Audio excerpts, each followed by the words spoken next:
Hello and welcome to another candid conversation with 2012 election season. This civic media program is produced at the WCKN student-run cable television studio on the ground floor of the Student Center of Clarkson University. This series of voter education programs is a partnership production of Clarkson's Communication and Media Department, St. Lawrence County, a chapter of the American Association of University Women, and the St. Lawrence County League of Women Voters. Production crew for this series are all Clarkson University students. My name is Bill Wimmer. I'm a student at Clarkson and assistant editor of the Clarkson Integrator. Today we speak with Senator Pattie Richie, Republican candidate for the 48th Senate District of New York. Joining us is local AAUW member Ann Carvill and Robin McCellan of Seedcorn. All of you, welcome to campus. Thank you. Well, thanks. If you're reelected, what are your top priorities? What is it that really lights you up about what you do in the Senate? Well, for 11 years prior to running for the state Senate, I was a St. Lawrence County clerk, and I actually ran 2 years ago because I believed that Albany was going in the wrong direction.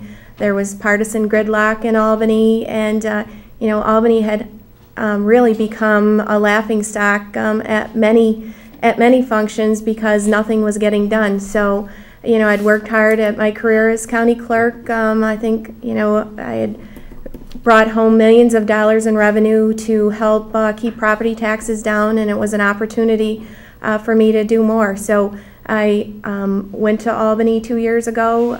Proud of the record. Worked closely with Governor Cuomo across party lines.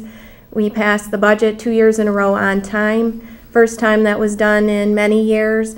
We actually reduced spending 2 consecutive years. We closed a $14 billion budget deficit without raising any taxes or fees. And, I want to go back to Albany to continue what we started to do in the last 2 years, continue to cut property taxes and continue to help try and turn the economy around to grow jobs across the state. And, that has been a priority for me when I was elected 2 years ago, and it continues to be a priority for me over the next 2 years. Excellent.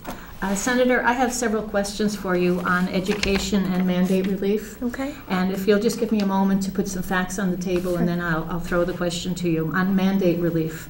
Yesterday, the Watertown Times reported that Canton Central School is on course to run out of money next year.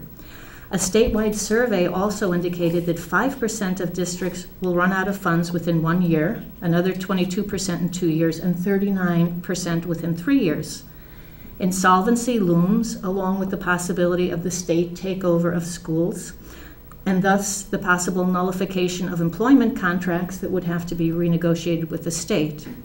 We have the Governor's Mandate Relief Council, as you know, and it's in the process of identifying whether or not there are mandates on schools and local governments that are unsound or unduly burdensome. Potsdam Central, for instance, has asked for a cap on employer contributions to health insurance, capping the amount the employer pays and requiring employees and retirees to pay a set percentage. Other school districts are asking for the repeal of the Triborough Amendment, and that, of course, the Triborough Amendment currently guarantees pay raises even when a contract expires. We all know that New York State has a $1 billion deficit right now. We understand cuts are necessary. However, shouldn't mandate relief be the other side of the equation for our fiscally strapped schools, many of whom are on the verge of insolvency? Will you support mandated co-pays on health insurance premiums by employees, and retirees while capping the employer contribution? And will you support the repeal of the Triborough Amendment? Okay, so I guess that was a pretty long question, Yeah. and really 2 questions. Yes. So first I'll start with the issue of education. And education, I believe, is one of the things that the state should truly be involved in, one of their great charges. So the last 2 years has been, a terrible time at the state level because of the huge budget deficit. And so it's been important for me to advocate on behalf of my local schools. And so this past year, I authored the letter and had 14 of my colleagues from the Senate sign it, asking the governor to look at the competitive grants and disperse those in school aid. And that was done. And so we were able to bring, several $1 million across to each county that I represent. With that being said, there's a real issue with the school aid formula.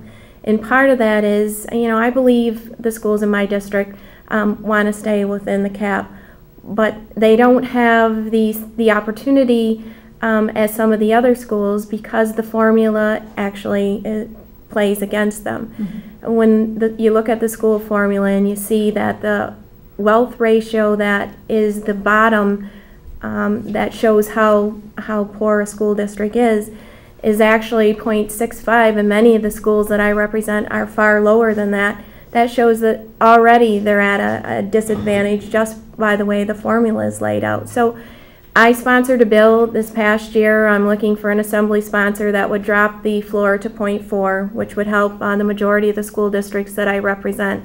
Because first and foremost, the school aid formula does not do the right thing when it comes to rural schools that I represent. So the school aid formula needs to be looked at. As far as mandate relief, that's been something that's been a priority for me the last 2 years. I, of course, voted for the Mandate Council. I set up a local mandate relief group. I forwarded on 24 recommendations to the Mandate Council, and some of them have been included. But, in the NISAC list that just came out, the 2 top mandates, the state's actually already done something about Medicaid. We capped the growth of Medicaid over the next 5 years. I co-sponsored a bill with Senator Gallivan that would take over the total cost of Medicaid, which would relieve the counties and property taxpayers. That's something that the Assembly hopefully will take up when we go back, and that's something that's been asked by every county across New York State. Pension reform, I supported Tier 6 pension reform. That's number 2 in the list, and that will save millions of dollars across the state for school districts and local governments. With that being said, I think one of the most frustrating things for me personally is 2 years ago during the budget negotiations, the Senate sent over a list of, I think, 122 mandates that most of them were kind of common sense mandates that would have given relief not only to school districts but also to local governments across the state. And when it came back from the Assembly, only 9 of them were included. So it's something as crazy as right after I first got elected, I started hearing from local fire departments about a new mandate on requiring them to have safety harnesses. And after checking into it for many departments, it was going to cost $10,000 to $50,000. And the bill that was passed came out of something that was a tragedy in New York City. But once it was passed the year before I got there, it exempted New York City. So those are the type of things that seem to be low-hanging fruit, are common sense issues that it took us 2 years just to get that one repealed. I know you asked about the co-payment on insurance. Mm-hmm. That's one thing that at the state level, we have great insurance, but we all pay a certain amount, and I would have to say that, I would be willing to look at the proposal and would be willing to look at having a standardized, co-pay across the state for school districts and local governments so everybody pays the same. Mm-hmm. So. Is Triborough being seriously looked at by anyone? It's my understanding that Triborough is something that the governor took off the table early on, so I'm not quite sure, but I don't believe that's probably something that will come up in the next session. Okay, and the only follow-up I have is that there was a newspaper report that the governor was quite irritated at local governments and schools, etc., for pressing for mandate relief. He seemed very frustrated. This is what was reported. What do you make of that? Because I think it's very fair for entities that have a tax cap and who have had state aid taken away, for them to look for a way to manage their, in this case, school district, by asking for mandate relief. I actually read the article, and I'm not really sure the context of the governor's comments. I do know that, the Medicaid issue in itself is a relief of millions of dollars across the state, and so was pension reform. So, I don't know if part of that was because, those were 2 huge items that were at the top of the list, and have kind of, been pushed aside and not really mentioned that there's been any progress, when really there has been substantial progress. But for me personally, going ahead and looking at the number of mandates that have been presented and doing away with ones that really aren't there for any beneficial reason is a priority for me. I know for one of the school districts, they told me that there's a mandate that says they have to have a certain size bowl for soup, and so somebody has to go and make sure they're in the bowls and there's that much soup in play. So those are the type of things that tie up staff time and are crazy, and that we should really at the state level be doing something about. Great, thank you, Senator. Robin? The St. Lawrence County Legislative Chair, who I know you've worked with for many years, has approached both you and Senator Griffo about helping to raise the county sales tax from 3% to 4%. And in light of the other revenue option, and also in your years of service in the county, could you discuss your reluctance to spearhead that? Sure. Like I said, I was county clerk for 11 years, and I worked really hard. I had a great staff. We worked very hard together to bring in New York City business, and actually we made millions of dollars to help keep the property taxes down. And when I said I was running for the Senate, I said I was running because spending was out of control at all levels, and that we needed to rein in property taxes, because it doesn't matter what day I'm out, whether it's property taxes or whether it's somebody going around the corner checking out the gas stations in the area saying, listen, I don't have another dollar to spend. I can't continue to pay my bills if there's not some kind of relief. So for me, the concern is, last year the county came out and, listen, I put together a budget, a number of years at the county level. And I know that the former treasurer sat there many years and said, listen, we can't continue to do what we're doing because, we're going to be in trouble sooner than later. And so last year the county came out and said, they were proposing a possible 33% property tax increase. And then by the time the budget was passed, it was down to cap level. This year they came out of the gate and said that the budget, they were going to increase property taxes by 20%. For me, I think that's, a little irresponsible. There is no one out there who can afford another 20% in property taxes. And so, I think the issue for me was that I did not see, where the county had sharpened their pencils up and tried to look at every place that they could save money before they were going to go out and ask anyone to pay more in taxes.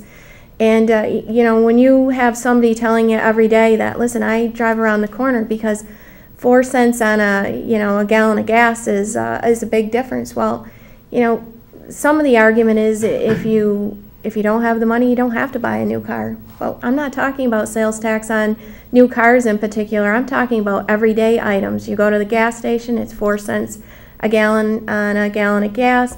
You go to buy your laundry detergent, your utility bills, everything is going to have that extra 1%. So, I wanted to make sure that the conversation, and, some of that conversation is going on right now, but, I kind of chuckle when I see the articles coming out in the paper, because still there may have been discussion of making some cuts, but as the discussion is made in the end, the next week, whatever the discussion has been is kind of back reversed and nothing has actually happened. So, when I looked at the budget when it came up, and, it should be online so that the public can look at it. It's not out there. And when I see that there's $50,000 included in there for a lobbyist, when the county already pays a fee to NISAC in order to, try to get stuff done at the state level, those are the type of things that make me reluctant, because I don't think they have, sharpened their pencil enough to get the things out of there that need to be out of there before they ask anyone in my district to pay another dollar in taxes, whether it's property taxes or sales tax. Well, as you know, there's no line in the budget that doesn't have a constituency. And sometimes those constituencies are are stronger than the board, it seems. Well, I would just say that going to Albany the last 2 years with a $14 billion budget deficit and having to look at that and make some really tough cuts is absolutely not an easy thing to do. But I'm not so sure cutting $50,000 out of a budget for a lobbyist is a tough decision. Over to me. Well, I have a question about fair pay for women. Okay. So traditionally, female job titles like librarian or nurse's aide or social worker or child care worker are still paid less than other jobs that require equivalent education and responsibility levels. There are currently no laws in New York State that require fair pay for job titles such as these.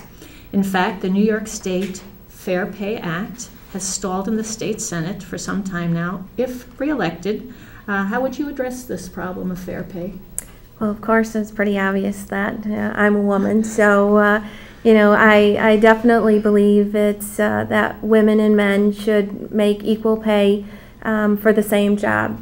And right now, there's protection under the federal level that was put in place by JFK, and so I think there are safeguards there. The bill that you're talking about, even though in concept I believe that men and women should get paid equally for that same job, I think the bill is seriously flawed because what is not contained in there is a regional difference. And let's face it, somebody living in Manhattan who might be a librarian and a man, regionally would be making more than a librarian in the North Country if they're a woman, or vice versa. So though I believe the pay should be equal, there has to be some kind of deference given to the regional differences across the state, and that's not included in the bill, and so that's why I wouldn't be able to support that bill itself. Do you see anything moving forward with a revision?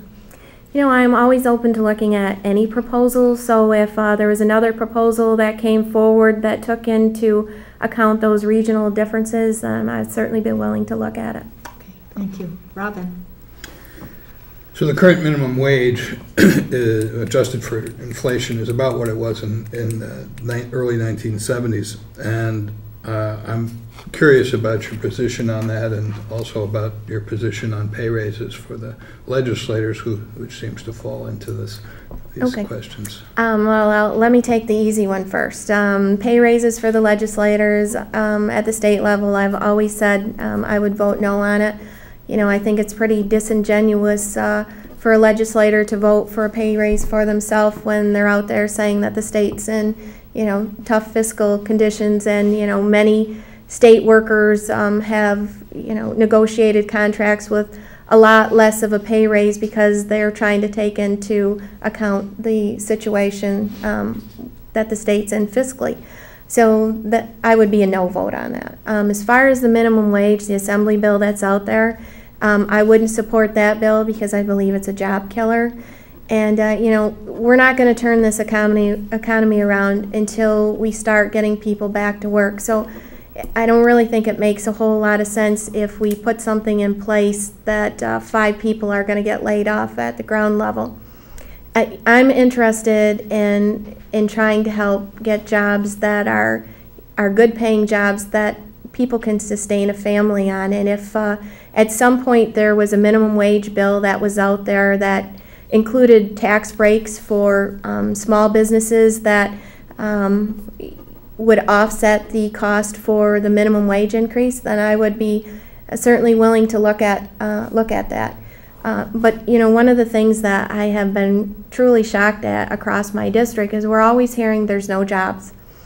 And I've had a number of job fairs in St. Lawrence and all the way to Oswego County, and many times when I'm out touring businesses, I think the first couple of times I was actually shocked. I was at a manufacturing facility, and they told me, I said, what can we do to help you? And they said, help us get more engineers. We can hire every engineer that you can find for us. So you don't hear it too many times. So a company saying, listen, I have a lot of openings. I can hire every engineer that you can find me. But people, so I mentioned Clarkson. And they said, well, Clarkson generates great graduates, but they're picking other places to go. And we have a hole, and we need to find more engineers. And then like 2 weeks later, I go to another company who tells me, listen, I've got a lot of openings, but you know what, I can't find aluminum welders. So there are a number of jobs across the district, and it's important to partner up, I think, the skill level or the education with these businesses. So over the last 6 months, I've worked with SUNY Oswego to help with the engineering issue for the hole that's left, after the Clarkson graduates who, seem to pretty much be able to pick where they want to work, which says wonderful things about the schools in this area. But to help pick up the slack in order to get more engineers at this business, I partnered with SUNY Canton and BOCES to try and get a program up for aluminum welders to help this company. And I just had a job fair, I guess, in Oswego, and the gentleman who has a contracting business said that this is the first opportunity that he's had a number of people come through the door at all skill levels, that he's able to put them in an opening that he's not been able to fill. So we need to lower property taxes. We need to look for alternative energies to help drive down energy costs, and we need to look at the burdensome regulations that New York State are putting on these businesses. But we also need to take advantage of the opportunities we have here with Clarkson, with St. Lawrence, with SUNY Canton, with SUNY Oswego, JCC, because there are opportunities out there, and we just need to match them up and utilize it the best way possible. Well, I'm glad you mentioned alternative energy, because my next question is about that. In light of falling natural gas prices and increasing carbon dioxide levels in the atmosphere, what can the state do to encourage the development of alternative energy sources? I think that's it's a issue that you have to look at, I guess, in several different ways. Right now, it's probably on your list is hydrofracking, and hydrofracking is a pretty controversial issue. I, for one, want to make first and foremost that we protect New York's water systems, but at the same time, I want to make sure if there's an opportunity to help drive down energy costs and to put people back to work, that we take a real look at it. So I personally am waiting for DEC to come out with their recommendations, and now I'm glad to see that Governor Cuomo has brought in Department of Health to look from another standpoint. But when the recommendations come back, to be honest with you, I've never heard anyone say DEC is not stringent enough in its regulations, and if DEC comes back and says that hydrofracking can be done safely, then I would have to say I would be supportive. If DEC comes back and says that they believe there's some real concerns and potential to contaminate New York's waterways, then I would have to say that I'm prepared to vote no. But along with that, a couple weeks ago I was at a energy hearing because I sit on the energy committee in Buffalo, and one of the issues is there's congestion issue around the Albany-Utica area. So I have electricity. Right. I have in my district 3 nuclear facilities. I also have a steam plant that's only, I think, operating at 20% capacity. And that's fueled by? It's a steam plant that's fueled by coal? No, I think it's that one might be somewhat of a biomass facility. But there's an opportunity there to open up the transmission lines, build new transmission lines, and give those employers, along with employers across the region, because I have a number of hydro facilities that I represent, the opportunity to send energy, electricity down to New York City and to help reduce the costs. So the point is, which natural gas is cheap, alternative energies are more expensive. How do you square that circle? And in light of that, how do we increase alternative energy, which you talked about? Well, we already have some subsidies in place, and when it comes to wind energy, we need to take a look at it. But my fear with wind energy is that wind power is that in the Tug Hill region, it's working great. The last two proposals are along the St. Lawrence River and offshore in Ontario. And I personally have a real concern about, tourism is the one driving force in the economy in the district that I represent. And I have a real concern about putting wind turbines off the shore in Lake Ontario or along the St. Lawrence River. So I think there's other opportunities for wind power, but I have real concerns about that area. Okay. Students, as you know, in New York State are constitutionally entitled to a sound basic education. Given what is going on in our region, the region you oversee, do you think that the students in our schools are getting the sound basic education? Because from what I hear from superintendents, programs are being cut, courses are cut, AP courses are being cut, so the offerings to the students in this region have been depleted significantly. So my question then goes to whether you think they're getting their guaranteed sound basic education. I will tell you that, I think we have school systems where, the teachers are doing their best to provide the best education possible.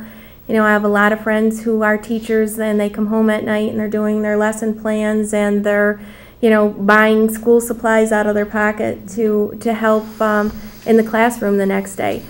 If you're asking me, do I think there's an inequity in the state on what schools are able to offer? Absolutely. Am I concerned that the school districts that I represent are not offering AP courses anymore, or not have the opportunity for more than one foreign language?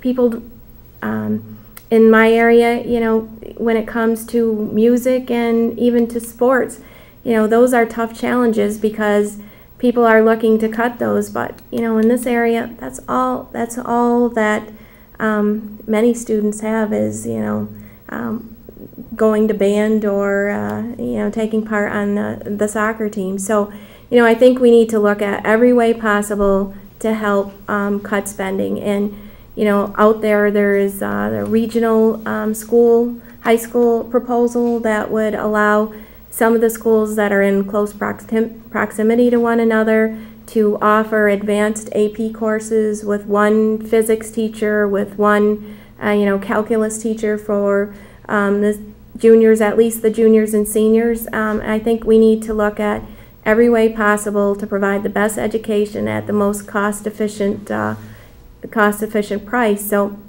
I think we're going to have to look outside the box and look at some of these regional high school ideas. And for some schools who are only graduating, less than 20 kids, it's tough to ask taxpayers to continue to foot the bill for a small school when you're graduating such a small group of kids. So I think, over the next 2 years, we need to look at regional high school proposals, and ultimately we still need to continue the fight on the equity of the school funding, because the school funding really is set up to hurt rural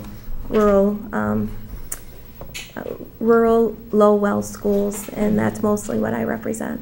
So. Senator, we're down to just a minute or so left. And so we thank you very much on behalf of Clarkson, the League of Women Voters, and the American Association of University Women for coming. And would you like to have some wrap-up comments that you'd like to make to voters? Sure. This is my first term as a senator representing the 48th District. I've worked hard. I've been out pretty much working 7 days a week for the past 2 years. Have worked to help promote jobs, to help create jobs across the region, help reduce red tape. Literally have helped hundreds of people over the last 2 years with problems they're having with state government, and just say that it's been a great opportunity for me, and I would like the opportunity to go back for 2 more years and would appreciate your support. Thank you so much. Thank you. And I'm sorry, but we're out of time. On behalf of the organizers, I'd like to thank you all for taking the time to talk with us and for your willingness to participate in our local civic media program. Please come back next week for another candidate conversation. Until then, remember, our North Country matters.